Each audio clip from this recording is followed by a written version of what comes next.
যখন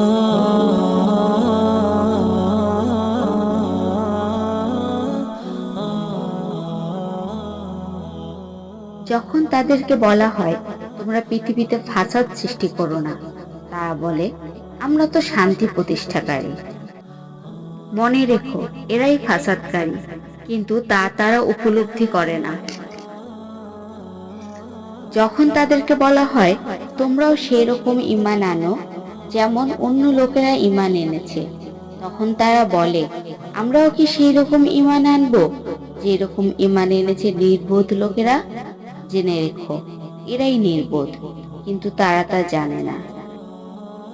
যারা ঈমান এনেছে তাদের সাথে যখন এরা মিলিত হয় তখন বলে আমরা ঈমান এনেছি, আর যখন নিজেদের শয়তানদের সাথে মিলিত হয় তখন বলে আমরা তোমাদেরই সাথে আছি, আমরা তো কেবল তামাশা করছিলাম।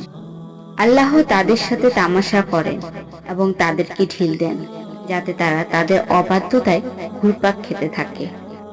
এরাই তারা যারা হিদায়াতের পরিবর্তে গুমরাহি ক্রয় করেছে, ফলে তাদের ব্যবসায় লাভ হয়নি এবং তারা সঠিক পথও পায়নি। তাদের দৃষ্টান্ত সেই ব্যক্তির মতো যে আগুন জ্বালালো, তারপর যখন সেই আগুন তার আশপাশ আলোকিত করে তুলল, তখন আল্লাহ তাদের আলো কেড়ে নিলেন এবং তাদেরকে অন্ধকারের মধ্যে এই অবস্থায় ছেড়ে দিলেন যে তারা কিছুই দেখতে পায় না।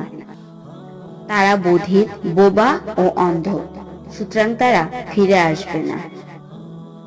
আর তাদের উদাহরণ সেই সব লোকের মতো যারা দুর্যোগপূর্ণ ঝড়ো রাতে পথ চলে, যাতে থাকে আঁধার, গর্জন ও বিদ্যুৎ চমক।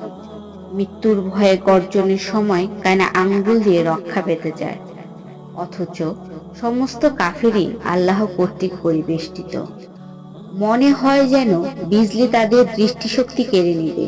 যখনই বিজলি তাদের সামনে আলো দান করে তারা তাতে চলতে শুরু করে, আবার যখন তা তাদের উপর অন্ধকার বিস্তার করে তারা দাঁড়িয়ে যায়।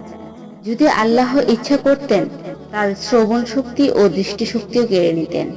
নিশ্চয়ই আল্লাহ সর্ব বিষয়ে শক্তিমান।